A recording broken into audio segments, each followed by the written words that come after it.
Mga kababayan, sa tingin po ng ilang political analysts, mukhang hindi na makatulog itong magpinsan. And they really have a problem, lalo ngayon nanalo na si Trump. Tagilid talaga si Kuting. Bati-bati lang yun ang congratulations kay Donald Trump. Pero he knows for himself na problemang malaki ang pag-upo ni Trump. Anyway, basahin ko sa inyo tong isang post ng isang, alam niyo, medyo nakakatuwa itong si Sir Jun Abines. Ano? Special mention to you, sir. Sana mapanood mo yung vlog ko.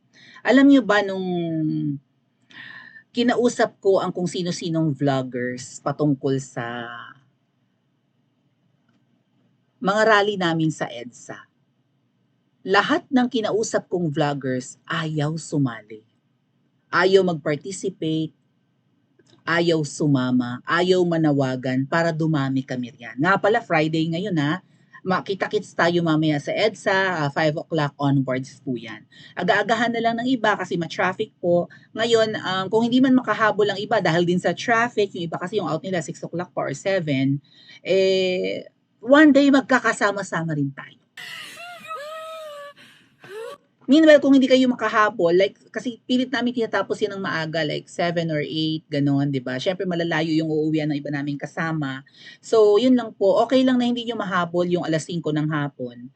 Kasi ganun talaga. Minsan nga, nauuna pa doon yung ibang mga EFG, di ba? Yung members ng EDSA Friday Group, alas 4, nandun na, alas 3, nandun na. Talagang matsyagayang mga yan. Diyan naman po ako believe sa mga ordinaryong mamamayan na miyembro ng EDSA Friday Group. Kahit naman kayo hindi pa miyembro niyan, kung 'di ba, kung magi-effort kayong pumunta diyan and makikilala niyo yung mga miyembro niyan, magiging part kayo ng grupong yan. Marami na pong sumali diyan na naging mata ng kabila.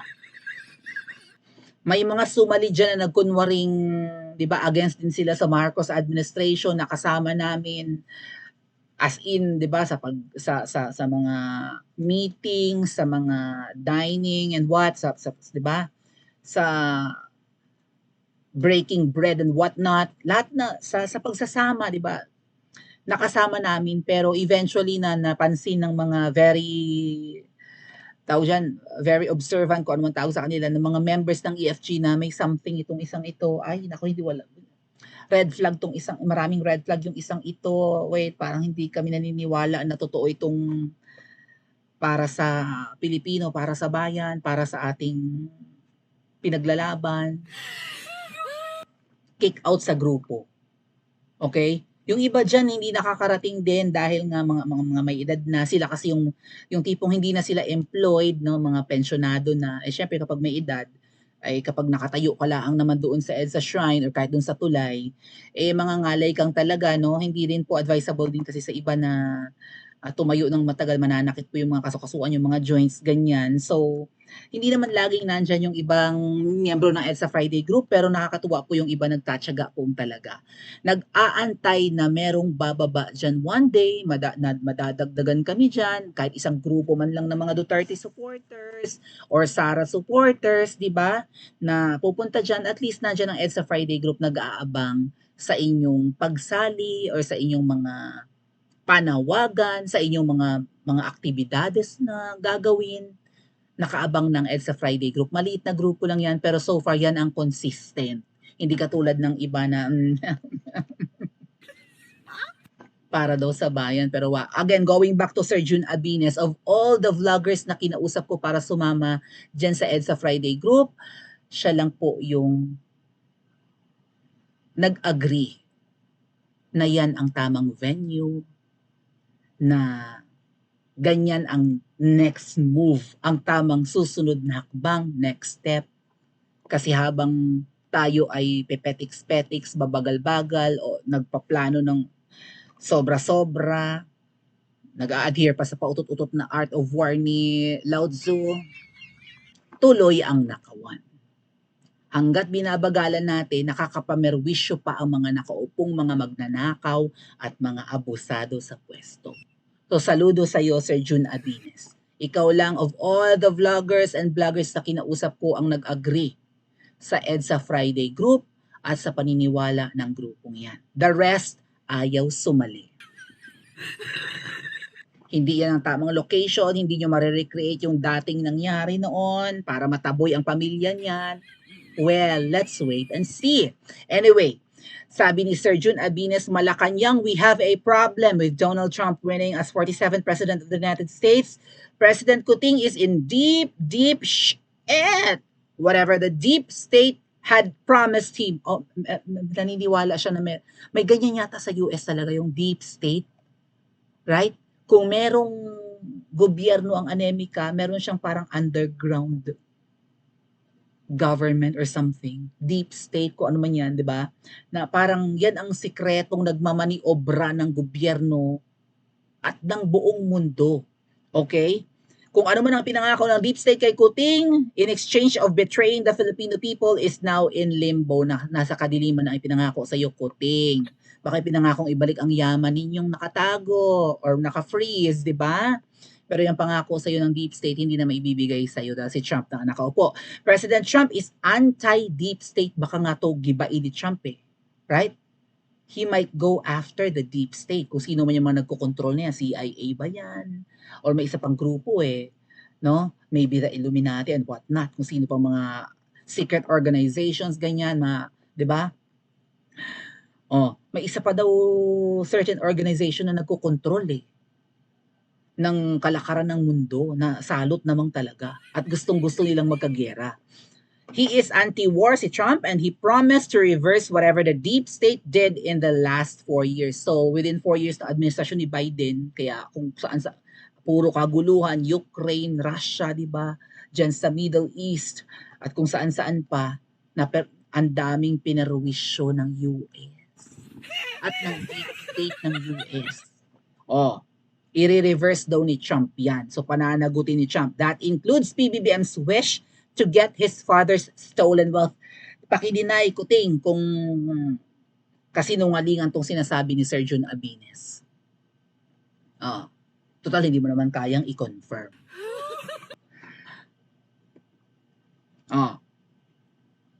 Including daw sa pangako kay Kuting to get his father's stolen wealth now deposited in banks around the world. Hindi lang pala sa US. Ipinangako pala ng deep state na ibabalik sa pamilya nila lahat ng mga offshore accounts and frozen assets all over the world. Secondly, Trump may recall most US forces around the world and EDCA forces will likely be included. PBBM will no longer be protected by the deep state from all crimes he did in the last 2 years against the Filipino people. Pag ikaw natanggal sa posisyon, Kuting, ngayon ay immune ka pa sa kaso. Pag ikaw natanggal, sandamakmak na kaso ang haharapin mo. At sandamakmak na pananagutan ang dapat mong harapin. 'Di ba? Sa ginawa mong mga panloloko sa taong bayan. At sa matinding korupsyon at pagbabalik ng krimen at droga sa Pilipinas nung umupo ka. Hindi ka na mapoprotektahan ng mga kanong yan, babawiin pa, uuwiin ni Trump yung mga sundalo na kaposisyon dito sa Pilipinas. Make no mistake about it, the Filipino people are angry. Again, Kuting, galit ang taong bayan. Balikan muna natin. The AFP and PNP will soon be deciding factor for the country's future. With no American forces ensuring PBBM's protection, the Marcos loses its face and will be vulnerable to coup or people's uprising. So mukhang magkakaroon ng labanan between sandatahang lakas ng Pilipinas, right? And kapulisan. Mga sundalo at pulis. Mamili kayo. Kasi kapag nag-alsa ang taong bayan, sino ang poprotektahan nyo? Ay ang mandate ng mga kapulisan at ng AFP, protektahan ang taong bayan, hindi protektahan ang mga politiko.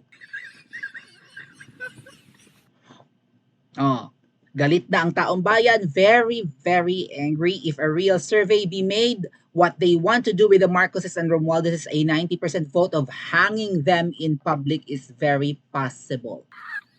Kung may bitay-bitay sa mga magnanakaw ngayon ng mga politiko, mandarambong, kung may bitay lang sa Pilipinas, dapat may mahatulan ng bitay. Dapat may lethal injection. May mapugutan kung kinakailangan. VP Sara, pag upo mo nga, ibalik mo nga ang bitay. At least sa ano lang, mga politiko lang. Ang number one problema ng Pilipinas, mga magnanakaw at mga buhaya at mga demonyong politiko. Pag nalaman na ang isang politiko ng daya sa eleksyon, namili ng boto, tapos, di ba? Hindi lang kulong habang buhay. Pwede ba yung puputol kamay kung nagnakaw? Oh, pag involved sa droga, pag nakapag-commit ng crime, lalo na yung pagnanakaw sa kaban ng bayan, VP Sara, pwede ba ibalik mo ang death penalty ng tumino ang lahat? Kung ikaw ang mauupo, hello, VP Sara.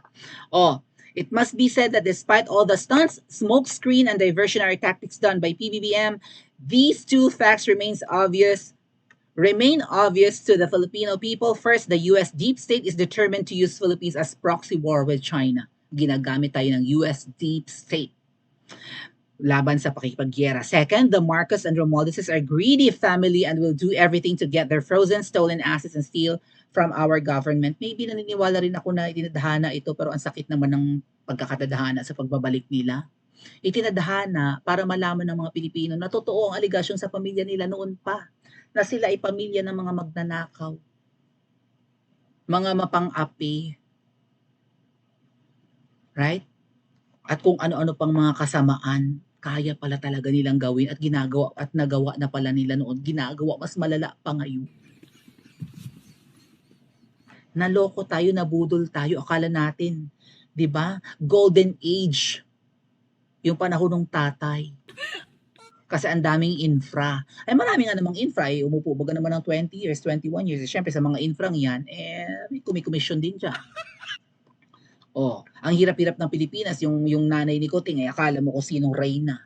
Magarbo ang pamumuhay. Tapos ang daming mahihirap, 'di ba? Oh, feeling aristokrata. Anyway, beauty queen naman yun nung araw. Maganda nga naman. Pero tama bang gano'n ang pamumuhay ninyo? Tapos ang mga kababayan nyo naghihirap? Tapos lalo ngayong naghirap, ang mahal ng bilihin. Ang galunggong na iniisnab-isnab lang noon sa amin, ngayon akala mo isdang pangmayaman. Diyos ko po. Oh, tapos ngayon ini-import ang galunggong. Bakit walang dagat sa Pilipinas? Kuting, napapalibutan tayo ng karagatan. Mag-i-import ka ng galunggong, mag-i-import ka ng bigas, ay ang hanap buhay ng mga Pilipino, farming, agriculture. Hindi naman tayo industrialized country. Kung industrialized, sana napakayaman natin. Oh,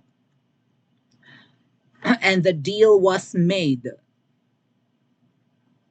President Marcos Jr. will allow the U.S. to use Philippines as launching pad to provoke a war with China. In exchange, the deep state will return some of Marcos' ill-gotten wealth and allow them to steal as much as they can from the Philippine government with the deep state's protection. Ang kanilang pagnanakaw, protektado pala ng deep state. As a bonus, they will work together to destroy the Duterte family, who is the only credible threat to their alliance. A perfect plan made from hell. Ang hirap nito eh. Duterte lang ang lumalaban sa mga demonyong to eh. Wala na bang ibang apelidong mag-i-emerge, magra-rise, magsa-stand up para sa mga Pilipino? Duterte na lang. Wala na. Kakaloka, no? Unfortunately for them, the day of reckoning from them appears to be happening sooner or later. Whoever are supporting PBBM are also at risk of being held accountable by the people. Imagine this.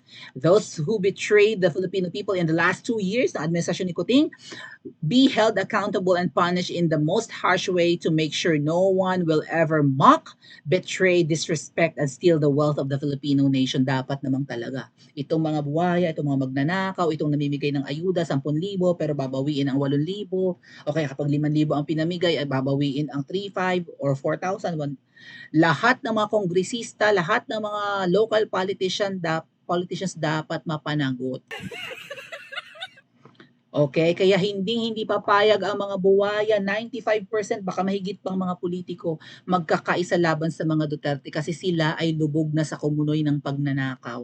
Lahat sila halos guilty na sa pagnanakaw. Kaya magkakaisa sila laban sa mga Dutertes. Okay? Oh. I hope it happens sooner than later.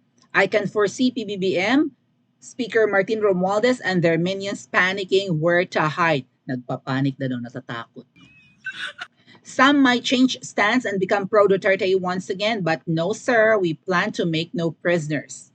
We plan to take no prisoners. We need to cleanse the whole system and leave no one unpunished. Nagbababala si Jun Abines. Hindi pwedeng hindi maparusahan ang mga umabuso sa loob ng 2 taong mahigit ng pag-upo ni Kuting, lalong-lalo ka na, Romualdez. Oh. Kaya nangangamba na yung dalawa. They really have a problem. US News, Mr. Trump won. Me, paano ngayon ang Okada bribery case, sabi ni Kuya Ibigo Galbot, sa Delaware ni Martin at frozen fruits ni BBM. Baka ang tinutukoy ng frozen fruits ay frozen assets, no? Kaya kamot ulo yung dalawa at nagbubulungan. Ngayong nanalo na si Trump, paano na yung kaso nga naman na nakaladkad ang pangalan ni Martin Romualdez sa isang korte sa US, Delaware Court of Chancery, at saka yung mga frozen assets. Nalalagay na sa alanganin ang pangalan ni Martin na nakaladkad na sa isang kaso na tumanggap ng bribery sa Okada, si Kuting, mauunsyami pa ang pagbawi ng lahat ng yaman. Although ang sabi po, napakarami na nilang nabawi within 2 years. Nga lang at insatiable, di ba? Ang pagkagahaman, hindi pa kontento. Sabi nga ng nanay ni Kuting noon kapag naibalik ang kanilang yaman at nahinog na, kayang tapusin ang gutom hindi lang sa Pilipinas kundi sa buong mundo. Kayang gawing lush and green ang Sahara Desert. Ganun kalaki ang kanilang yaman na naka-freeze. Yung mga pinakita ni Imelda Marcos sa ilalim sa basement nila ng mga documents, isang buong basement na puro documents, isang document, mga billions of dollars ang kanilang assets or mga offshore accounts. And siguro mga gold reserves sa iba't ibang bangko all over the world. Isang papel pa lang yun, ilang papel ang nakasalansan sa mga lamesa sa basement na napakalawak na parang 100 or 200 square meters ang laki, puro documents. Alam niyo, naniniwala akong marami nga namang frozen assets si Marcos. Yeah, the Marcos family.